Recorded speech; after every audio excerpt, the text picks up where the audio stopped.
Assalamualaikum warahmatullahi wabarakatuh. Alhamdulillah, pada kesempatan kali ini saya dapat mempresentasikan hasil tugas analisis Bayesian saya, yaitu terkait analisis regresi logistik. Analisis regresi logistik atau model regresi logistik itu adalah model regresi yang peubah responnya atau dependennya itu merupakan peubah kategorik. Jadi bisa ya tidak, 1, 0, dan sebagainya.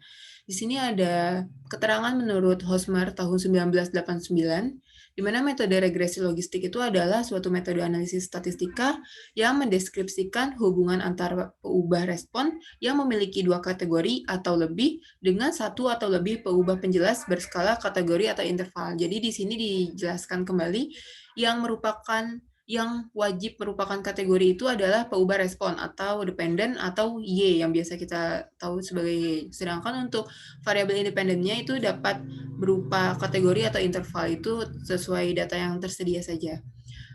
Nah, analisis regresi logistik ini dapat dipandang dari dua sisi, yaitu dari variabel independennya yang pertama. Ini sama seperti analisis regresi pada umumnya, ada regresi logistik sederhana, yaitu dengan satu X atau satu variabel independen, dan regresi logistik berganda, yaitu lebih dari satu variabel dependen atau lebih dari satu X. Kemudian apabila dilihat dari variabel independennya, ini terbagi juga menjadi dua, yaitu regresi logistik biner dan regresi logistik multinomial. Untuk regresi logistik biner, ini maksudnya variabel dependennya atau variabel Y-nya ini memiliki dua kategori saja, ya tidak atau 1, 0. Biasanya seperti itu. Apabila untuk regresi logistik multinomial ini memiliki lebih dari dua kategori respon. Jadi bisa misalkan rasa itu ada enak, nggak enak, biasa aja. Biasanya ada 3 atau lebih, seperti itu. Untuk pendugaan parameter regresi logistik sendiri, di sini yang saya akan jelaskan itu ada dua, sesuai dengan tugas saya, itu dengan pendekatan klasik dan Bayesian. Perbedaannya yaitu untuk pendekatan Bayesian ini kita memiliki informasi awal atau informasi prior, sedangkan untuk klasik ini hanya berfokus pada informasi yang terdapat di sampelnya itu sendiri. Jadi sampelnya itu memuat data seperti apa dan itu yang akan kita gunakan. Di sini untuk data yang akan digunakan yaitu didapatkan dari buku Alan Agresti, yaitu An Introduction to Categorical Data Analysis Second Edition, yaitu di chapter 6. Di sini tersedia 59 data dari aligator, panjang aligator dalam meter, serta makanan utamanya. Di sini bisa dilihat angka 1,24 sampai dengan 3,989 ini adalah panjang aligatornya dalam meter, kemudian I, O, dan F-nya ini merupakan primary food, di mana I adalah invertebrata, F adalah fish, dan O adalah others. Di sini juga dijelaskan nih keterangannya, untuk tugas ini saya menggunakan variabel independennya ini dikategorikan. Jadi untuk aligatornya sendiri, aligator muda dikategorikan yaitu dengan kriteria memiliki panjang kurang dari 1,83 meter dan aligator dewasa memiliki panjang lebih dari 1,83 meter. Sedangkan untuk variabel dependennya, yaitu jenis makannya itu sendiri ada 3. Ini karena regresi logistik multinomial, jadi variabel dependennya lebih dari 2, ada 3, ikan, invertebrata, dan lainnya. Lainnya ini tidak dijelaskan kembali, jadi digabungkan menjadi satu saja. Di sini ada sedikit pembahasan terlebih dahulu untuk analisis regresi logistiknya.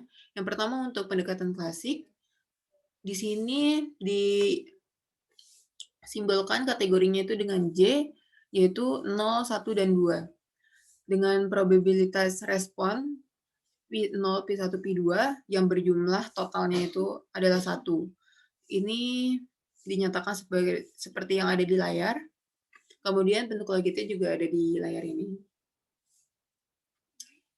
Nah, kemudian untuk yang pendekatan Bayesian, seperti yang kita tahu, untuk Bayesian sendiri itu perlu 3 komponen utamanya, itu ada fungsi likelihood, distribusi prior, dan distribusi posterior. Di sini untuk fungsi likelihood-nya sendiri, karena merupakan regresi multinomial yang memiliki kategori responnya lebih dari 2, maka modelnya ini didasarkan pada distribusi multinomial dengan fungsi densitas peluangnya seperti berikut dan fungsi likelihood-nya yang ada di layar ini. Untuk fungsi logitnya ini sama seperti dengan pendekatan klasik. Cuma yang berbeda nanti proses mendapatkan fungsi logitnya itu. Kemudian untuk distribusi prior-nya ini digunakan distribusi normal dan distribusi posteriornya itu didapatkan dari perkalian fungsi likelihood dan distribusi prior yang tadi. Kemudian ini ada hasilnya, semua proses pengerjaannya dilakukan di software R. Ini saya akan tampilkan dulu untuk R-nya.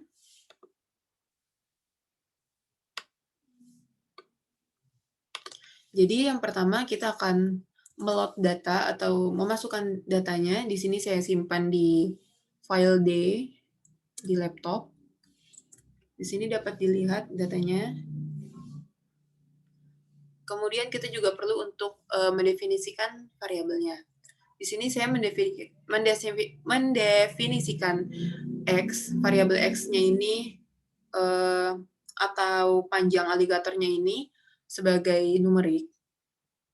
Kemudian juga Y-nya ini atau makanan utamanya. Kemudian untuk eksplorasi data saya gunakan histogram untuk melihat persebaran datanya. Ini untuk Y atau jenis makanannya. Kemudian untuk X-nya ini untuk panjang aligatornya. Oke, kita kembali ke konsol. Untuk regresi logistik yang pendekatan klasik, di sini ada beberapa library yang perlu digunakan. Yang pertama ada Forage, Nnet, Caret, and A1071. Kemudian untuk modelnya di sini seperti linear model sebenarnya, berbeda sedikit saja. Kemudian untuk melihat hasilnya di summary model, nanti interpretasinya akan dijelaskan setelah ini. Kemudian karena di sini belum memuat nilai Z, nilai P gitu, jadi harus dilakukan dikodingkan lagi untuk nilai Z-nya, kemudian untuk nilai P-nya, kemudian untuk interpretasinya biasanya menggunakan odds ratio. Kemudian untuk yang Bayesian di sini menggunakan library TextRec dan Zelig. Di sini untuk modelnya, untuk Markov Chain Monte Carlo-nya atau simulasi MCMC-nya ini menggunakan Metropolis Hosting. Kemudian untuk menampilkan hasilnya yaitu dengan summary. Setelah hasilnya muncul, di sini ada beberapa diagnostik yang bisa dilihat. Ada 3 yang akan saya tampilkan, yaitu GWK, Heidel, dan Raftery. Kurang lebih seperti ini untuk code yang digunakan. Untuk penjelasannya akan saya kembalikan ke PowerPoint. Nah, di sini bisa dilihat untuk chart yang sebelah kiri. Yang pertama untuk panjang aligator. Aligator di sini paling banyak atau sebagian besar itu memiliki panjang antara 1,5 sampai dengan 2 meter. Ini yang paling tinggi. Kemudian di sini untuk chart ini memang kurang jelas untuk berapa banyak aligator muda dan dewasa. Namun dari datanya itu terdapat 29 aligator muda dan terdapat 31 aligator dewasa. Jadi jumlah aligator muda dan dewasanya ini seimbang atau 50-50. Kemudian untuk jenis makanannya di sini terlihat jelas paling banyak yaitu aligator memakan ikan, diikuti dengan memakan atau invertebrata, dan yang paling sedikit itu adalah memakan others, antara reptil, kura-kura, burung, dan sebagainya. Kemudian ini untuk pendekatan klasik, dengan code yang tadi didapatkan hasil seperti berikut. Di sini ada koefisiennya dan nilai P-nya. Nah, di sini kita bisa lihat yang signifikan ada satu di sini panjang.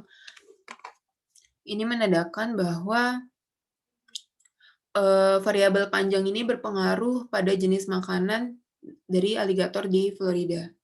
Kemudian didapatkan fungsi logit sebagai berikut, G1X 1,394527 min 0,1000165X dan G2X yaitu min 1,378571 plus 0,002310X. Untuk odds rasionya di sini dapat dijelaskan yang pertama, aligator muda itu memiliki peluang 0,904 sekian lebih besar untuk memakan ikan dan invertebrata dibandingkan untuk memakan others atau makanan lainnya. Kemudian yang kedua ini, yang 1,002, jadi aligator dewasa memiliki peluang 1,002310313 lebih besar untuk memakan ikan dan invertebrata dibandingkan memakan others atau memakan lainnya. Dari sini dapat diketahui bahwa sebagian besar aligator itu memakan ikan dibandingkan invertebrata ataupun others. Kemudian untuk hasil dari pendekatan Bayesian juga didapatkan sama seperti pendekatan klasik, hanya di sini dijelaskannya untuk koefisiennya diganti menjadi min atau rata-ratanya. Kalau di Bayesian seperti itu. Kemudian untuk melihat signifikansinya, kita dapat melihat dari credible intervalnya. Jadi di sini diambil 2,5 kuantil dan 97,5% kuantil. Untuk yang signifikan yaitu apabila credible intervalnya tidak melewati 0. Apakah dia di tempat negatif saja atau di positif saja. Di sini kita bisa lihat juga hasilnya sama bahwa variabel panjang itu berpengaruh signifikan terhadap jenis makanan yang dipilih untuk aligatornya itu. Untuk fungsi logitnya ini sebenarnya tidak berbeda jauh dengan pendekatan klasik. Dapat dilihat fungsi logitnya. Oh ya, kemudian untuk di model pendekatan Bayesian ini ada 3 macam diagnostik yang dilakukan. Yang pertama itu adalah diagnostik GWK. Ini untuk menguji hipotesis nol, bahwa rantai Markov dalam distribusi yang stasioner dan menghasilkan statistik Z untuk setiap parameter yang diperkirakannya. Di sini bisa dilihat dari X titik I yang itu berarti nilai Z untuk invertebrata, kemudian X titik O ini adalah nilai Z untuk others, untuk makanan yang others. Jadi apabila kita lihat ke tabel Z, di sini dilihat bahwa untuk nilai min 1,11 yaitu sebesar 0,1335 dan untuk min 1,725 itu sebesar 0,8283. Jadi di sini maksudnya peluang dari aligator memakan invertebrata itu sebesar 0,1335 atau sekitar 1%, 1,3%. Kemudian untuk peluang untuk peluang yang min 1,725 ini sebesar 0,04. Jadi maksudnya peluang aligator memakan hewan lainnya itu sebesar 0,4%. Jadi untuk kita ketahui peluang aligator memakan ikan itu tinggal mengurangi 1 dikurangi 0,1335 dikurangi 0,0427 sehingga didapatkan 0,8282. Di sini terlihat perbedaan yang sangat jelas bahwa 82% aligator memakan ikan sebagai makanan utamanya. Kemudian untuk diagnostik yang kedua itu ada Heidelberger dan Welch. Nah, di sini untuk melihat apakah rantai Markov-nya ini sudah stasioner atau belum. dan menghasilkan p-value untuk setiap parameter yang diperkirakan. Di sini kita bisa lihat bahwa untuk stationary test-nya semuanya sudah, lolos, P sudah lewat. Kemudian untuk nilai P-nya ini kita bisa lihat, bahwa tidak ada yang signifikan. Di sini karena untuk variabel yang include ke dalam sini itu adalah invertebrata dan others. Apabila kita tinjau ke diagnostik yang sebelumnya, itu sangat jelas karena mungkin saja memang yang invertebrata dan yang others ini tidak signifikan karena sebagian besar 82,8% aligatornya itu memakan ikan, bukan invertebrata ataupun others. Kemudian yang ketiga atau yang terakhir ini ada diagnostik Raftery dan Lewis.